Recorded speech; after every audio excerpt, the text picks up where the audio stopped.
Hello नमस्कार। मैं प्रदीप पांडा बोल रहा हूँ और मेरा भी यूट्यूब चैनल अगर आप देख रहे होंगे तो अगर आपने देखा हुआ है और आप इसको पसंद करते हैं तो प्लीज़ आप सब्सक्राइब कर दीजिए अगर नहीं किया अभी तक तो।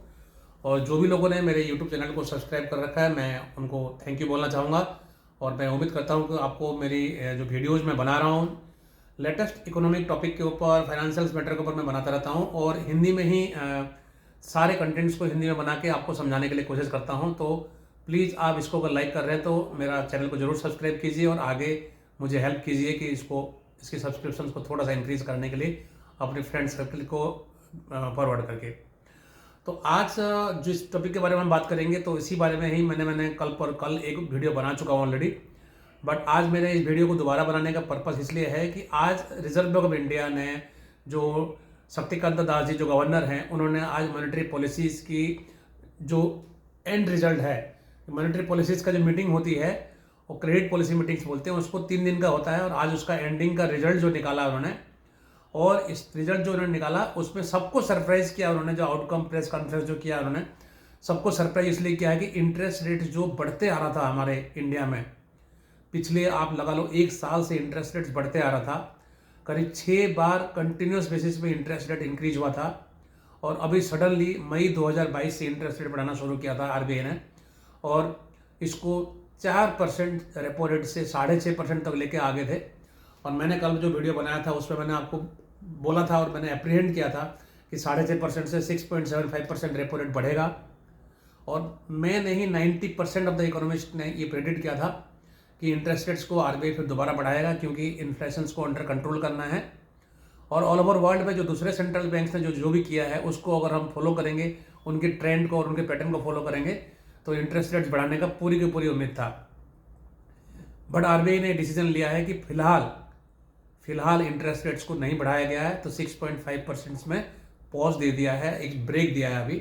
और उन्होंने बहुत क्लियरली बोला है कि जो इंटरेस्ट रेट्स हम अभी पॉज दे रहे हैं ये सिर्फ इसी मीटिंग के लिए है और ये जो पॉज है और ये जो स्टॉप है इंटरेस्ट रेट बढ़ने का जो एक सिलसिला चल रहा था, इसमें कोई भी ये गलतफहमी ना हो जाए किसी को कि इंटरेस्ट रेट आगे नहीं बढ़ेगा और इंटरेस्ट रेट बढ़ने का सिलसिला यहाँ थम जाएगा। तो ये इन्होंने पूरा बहुत अच्छी तरह से क्लियर किया है। तो अभी एक सेल्फ असेसमेंट करने के लिए कि हमने आरबीआई ने जो इंटरेस्ट रेट्स की कंटिन्यूसली जो इंक्रीज करते आ रहा है पिछले मई 2022 से, तो उसका जो इम्पैक्ट है उसका इम्पैक्ट सही मायने से चल रहा है कि नहीं चल रहा है, इन्फ्लेशन ठीक से कंट्रोल हो रहा है कि नहीं हो रहा है, इसको पूरा ठीक से ऑब्जर्व करने के लिए और आरबीआई ने फिलहाल जो है 2-3 महीने के लिए इंटरेस्ट रेट्स का पॉज दिया हुआ है। और मैं तो ये समझता हूँ कि आरबीआई ने जो भी डिसीजन लिया होगा बहुत सोच समझ के लिया होगा, क्योंकि अमेरिका में भी इंटरेस्ट रेट्स बढ़ते जा रहे हैं इन्फ्लेशन को कंट्रोल करने के लिए। और उसी इन्फ्लेशन को कंट्रोल करने के लिए जो इंटरेस्ट रेट्स उन्होंने बढ़ाते गए उसका सबसे बड़ा एक खामियाजा उनको भुगतना पड़ चुका है ऑलरेडी। जो सिलिकॉन वैली बैंक्स कोलैप्स हो गया, सिग्नेचर बैंक्स कोलैप्स हो गया, रिपब्लिक बैंक कोलैप्स हो गया। और वो उसका नतीजा ये था कि इंटरेस्ट रेट जो कंटिन्यूसली बढ़ाते जा रहे थे उसी का ही एक इम्पैक्ट था। वो जो 3 बैंकों को प्रॉब्लम हुआ वो इंटरेस्ट रेट्स बढ़ाने के लिए बढ़ा तो इसलिए रहे थे कि इन्फ्लेशन को कंट्रोल करने के लिए, लेकिन वो तीनों बैंक को उसका खामियाजा भुगतना पड़ा। तो उसके बाद सब लोग एक्सपेक्ट कर रहे थे कि जब फेडरल रिजर्व जो है यूएसए का जो सेंट्रल बैंक है वो इंटरेस्ट रेट्स बढ़ाएगा नहीं, और लेकिन वो अपने ही सुर पे चल रहे हैं और उन्होंने फिर भी 25 पैसा इंटरेस्ट रेट बढ़ा दिया था उस इंसिडेंट होने के बाद।